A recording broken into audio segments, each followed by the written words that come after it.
Good morning to all. In last class, I have discussed about what neurohumoral transmission. So, what is the definition of neurohumoral transmission, and what are the steps involved in neurohumoral transmission?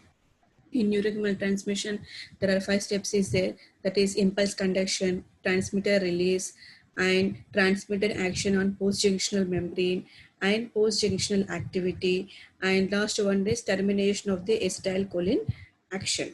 Okay, so there are 5 steps are involved in neurohumoral transmission, and in today's class I'm going to discuss about cholinergic transmission.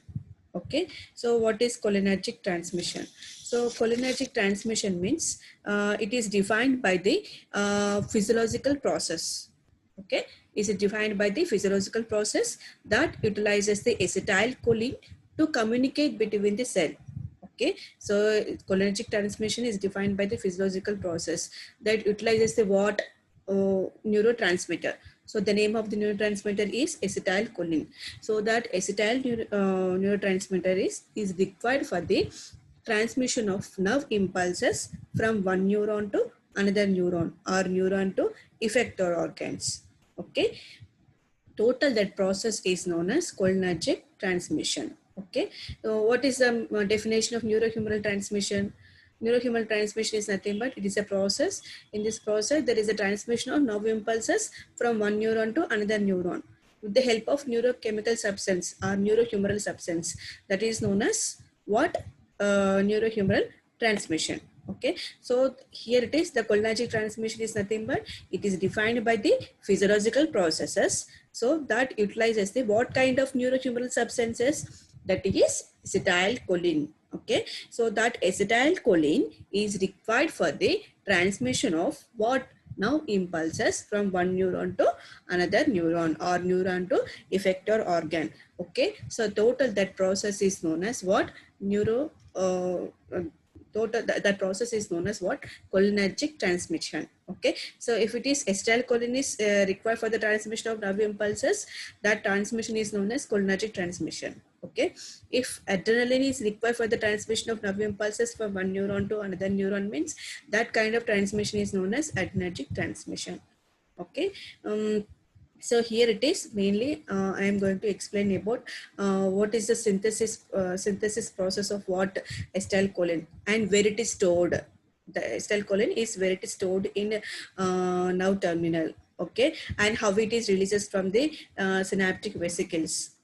Okay, first thing is acetylcholine. It is a mainly the site of synthesis of acetylcholine is what cholinergic nerve endings. Okay, so first the acetylcholine is a neurotransmitter. Okay, so that neurotransmitter is a major neurotransmitter in parasympathetic nervous system. Okay, so overall acetylcholine is a major transmitter in autonomic nervous system, somatic nervous system, and some central sites also. Okay, but the acetylcholine is a major neurotransmitter in parasympathetic nervous system and minor neurotransmitter in sympathetic nervous system. Okay, and the site of synthesis of acetylcholine is what? Cholinergic nerve endings. What? Okay, cholinergic nerve endings is a major site for the synthesis of acetylcholine, but that acetylcholine synthesis requires some enzymes. Okay, acetylcholine synthesis requires some enzymes. That enzyme production is occurs in which region? That is neuronal cell bodies. Okay, so the neuronal cell bodies, within the neuronal cell bodies there is a production of enzymes is occurs. Okay, that enzymes is required for the synthesis of acetylcholine. Okay, that enzymes will be transported into the what cholinergic nerve endings. Okay, so within the cholinergic nerve endings there is a synthesis of acetylcholine is occurs. Okay, with the help of enzymes. That enzyme production is occurs in what? Neuronal cell bodies. Okay, so that enzymes, it will be transported from the neuronal cell bodies into the what? Cholinergic nerve endings. Okay, what is the major steps involved in the synthesis of acetylcholine? So first thing is first thing is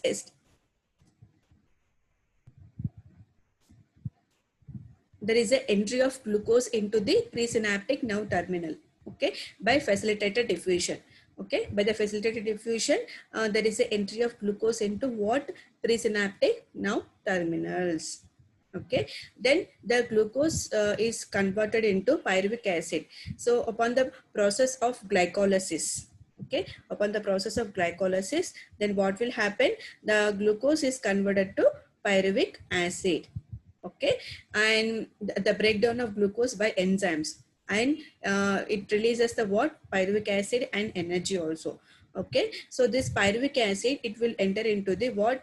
Mitochondria.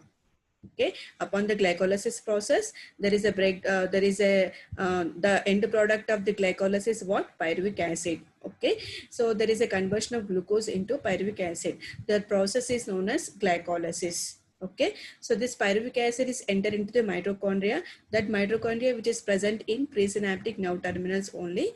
And after entering into the mitochondria, so this pyruvic acid consists of acetyl group.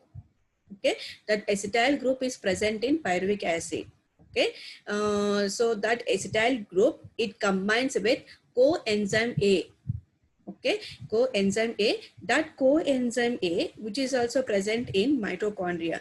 Okay, the site of the location of the coenzyme A is mitochondria. Okay, it is a cofactor for the acetyl group. Okay, so the acetyl group, it is derived from the pyruvic acid. The acetyl group, it combines with the coenzyme A and with the help of ATP. With the help of ATP and with the help of what? Acetyl coenzyme A synthetase enzyme. Okay, acetyl group, and this acetyl group is derived from the what? Pyruvic acid, and coenzyme is present in mitochondria. It combines with energy, that is ATP, and in the presence of what enzyme? Acetyl coenzyme A synthetase enzyme. So in the presence of this enzyme, it is converted as acetyl coenzyme A. Okay, so the acetyl coenzyme A production is occurs in mitochondria with the help of what? Acetyl group. This acetyl group is derived from the pyruvic acid. Okay, so that pyruvic acid is derived, that pyruvic acid comes from the glucose. Okay, upon the glycolysis process, the glucose is converted to pyruvic acid. Then pyruvic acid is entered into the mitochondria. Okay, so the pyruvic acid consists of acetyl group. So the acetyl group combines with the coenzyme A with the help of energy ATP and with the help of acetyl coenzyme A synthetase enzyme. There is a conversion of acetyl coenzyme A. Okay, so then that acetyl coenzyme A production is occurs in mitochondria. Then that acetyl coenzyme A, it is entered into the cytoplasm. Okay, neuronal cytoplasm. Then that acetyl coenzyme A, it combines with what? Choline. It combines with choline. Okay, what is choline? Choline, it is nothing but it is a nutrient. Okay, the acetylcholine is a choline derivative. Okay, so it is one kind of nutrient, and it is present in milk products and some vegetables also. Okay, and it combines with choline, and here it is, one transporter is there, that is choline and sodium transporter is there. So this transporter will allow the what molecule? That is choline molecules into the presynaptic nerve terminals. Okay, and this transporter will allow the choline molecules from the synaptic left region. Okay, see this one is synaptic left region. Here it is, the choline is there. So this transporter will allow the what? Choline molecules into the presynaptic nerve terminals. Okay, so that acetyl coenzyme A combines with what molecule? That is choline molecule. Choline molecule is entered into the presynaptic nerve terminal with the help of one transporter. The name of the transporter is known as choline sodium transporter.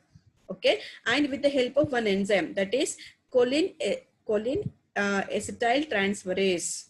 Okay, choline acetyl transferase. With the help of choline acetyl transferase, the acetyl coenzyme A combines with the choline. In the presence of this enzyme, it is converted as what?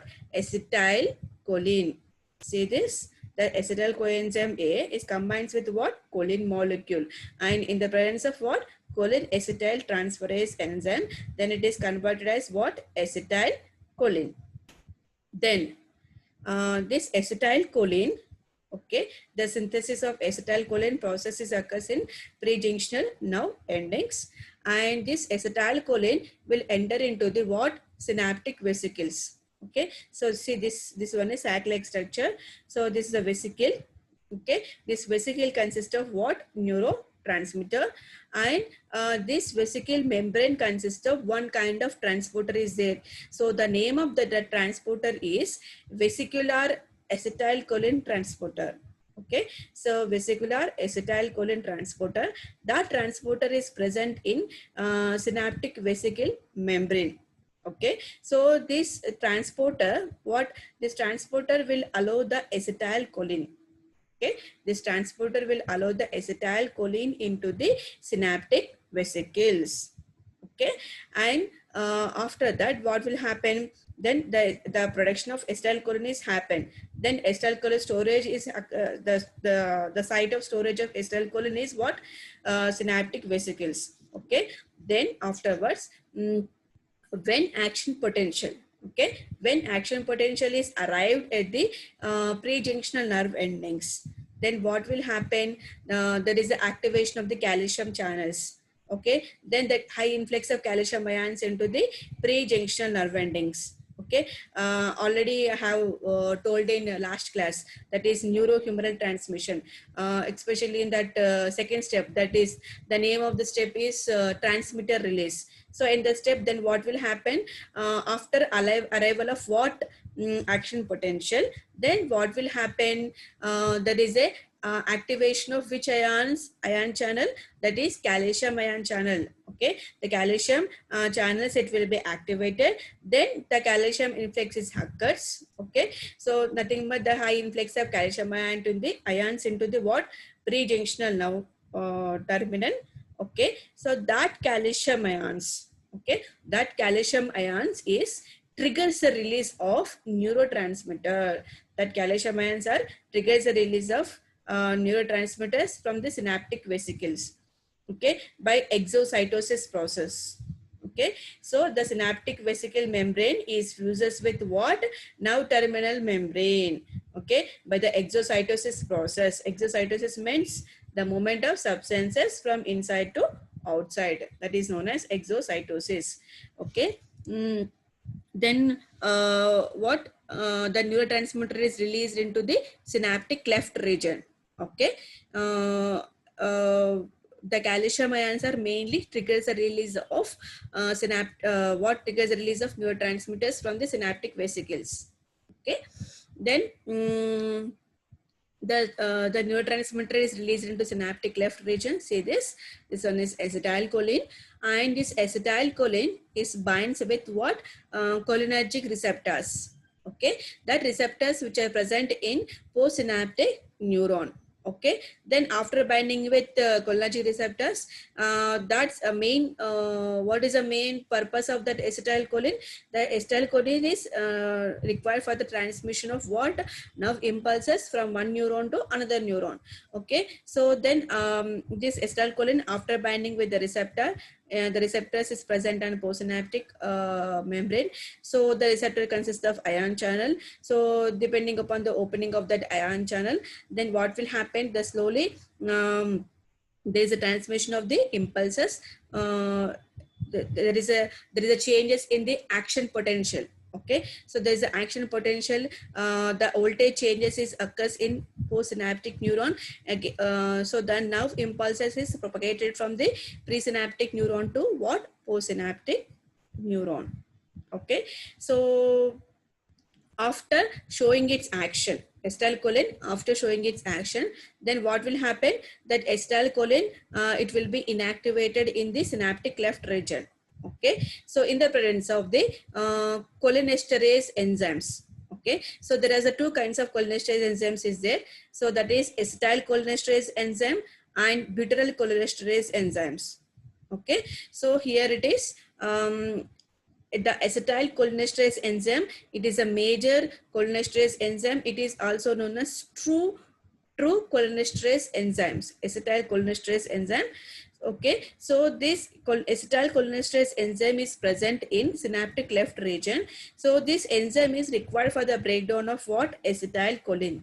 Okay, the breakdown product of the acetylcholine is choline and acetate. Okay, the breakdown product of acetylcholine is what? Choline and acetate. Okay, so this choline, okay, the breakdown product is also required for the resynthesis of what? Acetylcholine. Okay, the choline again it will be enter into the presynaptic nerve terminals with the help of choline's sodium transporter. Okay, so this one is cholinergic transmission. So first one is the glucose entering into the presynaptic nerve terminal with the help of glycolysis process. The glucose is converted to pyruvic acid. Then pyruvic acid is entered into the mitochondria, and the acetyl group from the pyruvic acid. This acetyl group combines with coenzyme A and with the help of ATP and with the help of what? Coenzyme A synthetase enzyme. Then what will happen? The acetyl coenzyme A production is occurs in mitochondria. Then acetyl coenzyme A it is released into cytoplasm. Then the acetyl coenzyme A is combined with choline. So the choline is occurs from the one transporter, that is choline sodium transporter will allow the choline into the what? Presynaptic nerve terminal. Then after binding with acetyl coenzyme A in the presence of what? Choline esterase enzyme. Then it is converted to what? Acetylcholine. Okay, so this acetylcholine it is stored in synaptic vesicle. So the synaptic vesicle consists of one kind of membrane is there. The name of that membrane is known as vesicular acetylcholine transporter. Okay, so the name of this transporter, this transporter is present in synaptic vesicle membrane. This transporter mainly allow the acetylcholine into the synaptic vesicle. And what is a major storage site of the acetylcholine is synaptic vesicle. Okay, then after when action potential is arrived at the what? Presynaptic nerve terminus, then what will happen? There is a high influx of the calcium ions. Okay, then the calcium ions are triggers the release of what? Calcium, the high influx of calcium ions is triggers the release of what? Neurotransmitters into what? In which region? Synaptic left region by the exocytosis process.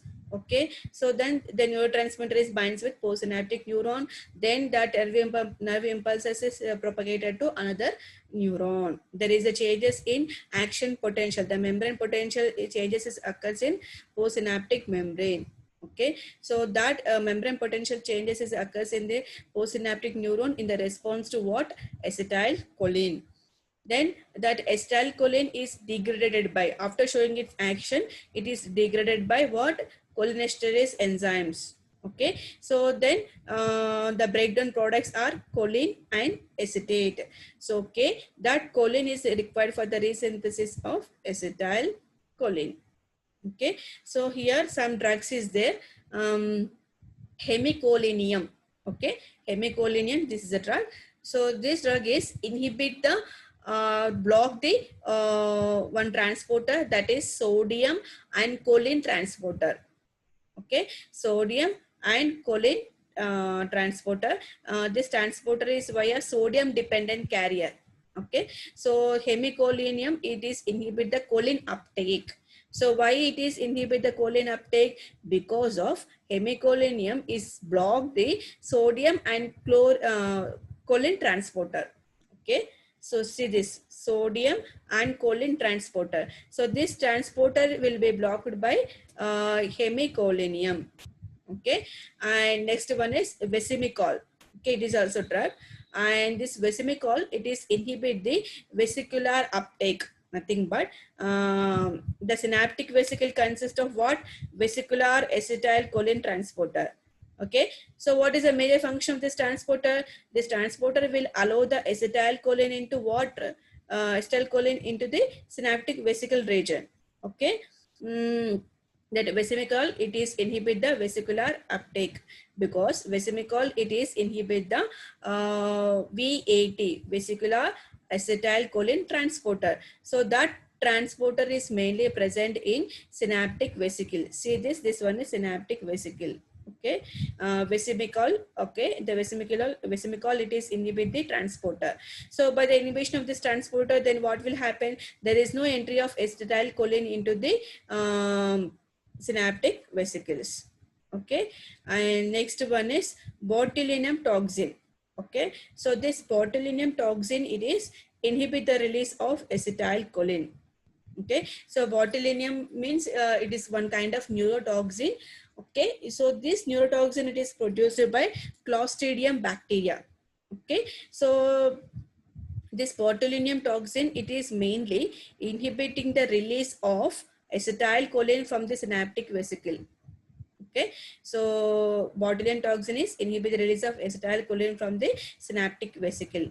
Okay, nothing but is inhibit the exocytosis process. Okay, and after that, here, there is no release into there is no release of acetylcholine into synaptic vesicles. So here the acetylcholine activity is blocked by acetylcholinesterase enzyme. Okay, so the acetylcholine is break down by acetylcholinesterase enzyme. Okay, so the breakdown products are choline and acetate. Okay, so this acetylcholinesterase enzyme, this enzyme is inhibited by cholinesterase inhibitors. What? Cholinesterase inhibitors. So examples of cholinesterase inhibitors, note down. So examples of cholinesterase inhibitors is physostigmine and neostigmine. Okay, some organophosphates also. Okay, physostigmine and neostigmine and organophosphates. Okay, see how many categories is there? Hemicholinium, it is inhibit the what? Choline and sodium transporter. So there is no uptake of choline into the nerve terminals. Okay, vesimicol, it is inhibit the vesicular acetylcholine transporter. So there is no entry of acetylcholine into the synaptic vesicles. Okay, next botulinum toxin, it is inhibit the release of acetylcholine from the what? Synaptic vesicle. Okay, and cholinesterase inhibitors is block the enzyme is acetylcholinesterase enzyme. Okay, cholinesterase inhibitors are inhibited which enzyme? Acetylcholinesterase enzyme. So by the inhibition of this acetylcholinesterase enzyme, then what will happen? There is no breakdown of the acetylcholine. There is no hydrolysis of acetylcholine. Okay, so this cholinesterase inhibitors are protect the acetylcholine. Okay, the purpose of cholinesterase inhibitors is protect the what? Acetylcholine from hydrolysis process. Okay, so nothing but cholinesterase inhibitors are prevents the breakdown of what? Acetylcholine. Okay, 4 categories is there: hemicolium, vesimicol, botulinum toxin, and cholinesterase inhibitors. So next one is the types of cholinesterases. Okay, so how many types of cholinesterase is there? Acetylcholinesterase, it is a major cholinesterase enzyme, and butyryl cholinesterase enzyme, also known as pseudocholinesterase enzyme. Okay, acetylcholinesterase enzyme is also known as true cholinesterase enzyme, and butyryl cholinesterase enzyme is also known as pseudocholinesterase enzyme. Okay, and the location of the acetylcholinesterase enzyme is all cholinergic sites. Okay, all cholinergic sites and RBC and gray matter. And butyryl cholinesterase enzyme location is plasma, liver, intestine, white matter. And acetylcholinesterase enzyme is involved in the hydrolysis of acetylcholine. Okay, so that process is occurs very rapidly. Okay, so butyryl cholinesterase enzyme is also involved in the hydrolysis of acetylcholine, but that process is very slow. Okay, and acetylcholinesterase enzyme inhibitors. Okay, so that drugs mainly the physostigmine. Okay, so acetylcholinesterase enzyme inhibitors. Okay, the name of the drug is physostigmine. So the physostigmine is more sensitive to acetylcholinesterase enzyme. Okay, but butyryl cholinesterase enzyme, it is inhibited by mainly organophosphates. Okay, so butyryl cholinesterase enzyme is more sensitive to organophosphates. organophosphates. Examples of organophosphate is diflos and malathon. Okay, and the function of the acetylcholinesterase enzyme is termination of what? Acetylcholine action. Because of the acetylcholinesterase enzyme is rapidly hydrolysis of acetylcholine. So the main function of the acetylcholinesterase is termination of the acetylcholine action. And the butyrylcholinesterase enzyme main function is hydrolysis of what? Ingested acetous. Okay, acetous. These are the types of cholinesterases. So that is acetylcholinesterase and butyrylcholinesterase. Okay. Next, cholinergic receptors, cholinereceptors. Okay, so the neurotransmitter, after releasing from the prejunctional nerve endings, it is binds with two kinds of receptors, that is muscarinic receptor or nicotinic receptor. So muscarinic receptor is nothing but G protein coupled receptors. So what is G protein coupled receptor? G protein coupled receptor is also known as 7 transmembrane receptor or heptahelical receptor. Okay, the G protein receptor is also known as 7 transmembrane receptor or heptahelical receptors, because that G protein coupled receptor consists of some specialized protein is there. The protein is present in membrane. Okay, so the another extracellular substance is binds with that protein. So, okay, after binding with that protein, it transmits the signals. Okay, it transmits the signals from that extracellular substances into intracellular molecules. Okay, so that kind of proteins is known as G proteins. Okay, so G proteins, they are present in cell membrane. Okay, though that protein is binds with another extracellular substances. Okay, so then that transmit the signals from this substance into intracellular molecules.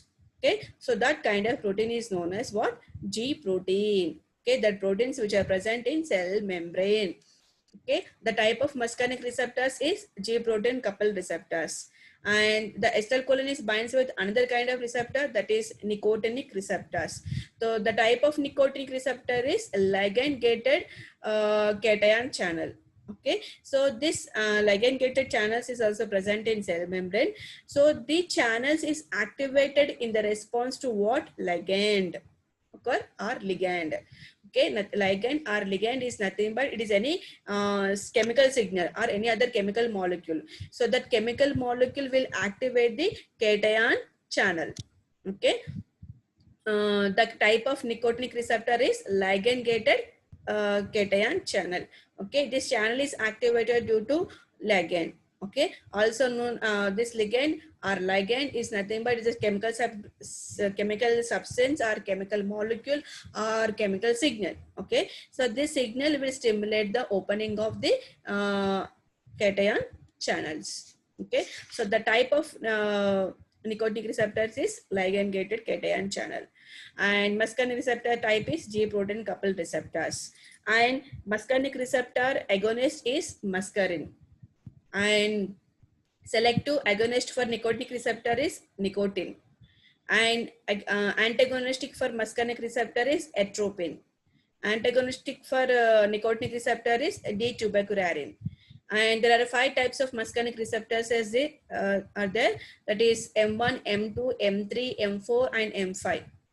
And nicotinic receptors are 2 types, NN and MM. Means nicotinic type of nicotinic receptor and muscarinic type of nicotinic receptors. Okay, so there are 2 types of nicotinic receptors are there, and there are 5 types of muscarinic receptors is there. Are 5 types of muscarinic receptors are present in muscarinic receptors, and there are 2 types of nicotinic receptors are in nicotinic receptors. Okay, and here out of 5, M1, M3, M5. Okay, M1, M3, M5. So these 3 kinds of receptors are, the type of the receptors are excitatory receptors. Okay, and NM and NN both are excitatory receptors. Okay, so this one is small information about cholinergic receptors. So in next class, I will discuss about total five types of muscarinic receptors and nicotinic receptors, and what is the location of that receptors, and what is the function of that receptors, what is the selective agonist, and what is the mechanism of action of that particular receptor. Okay, how M1, M3, M5 is excitatory muscarinic receptors. Okay, so what is the major mechanism involved in that? So, okay, that things we will discuss in further for the next class. Okay. Thank you.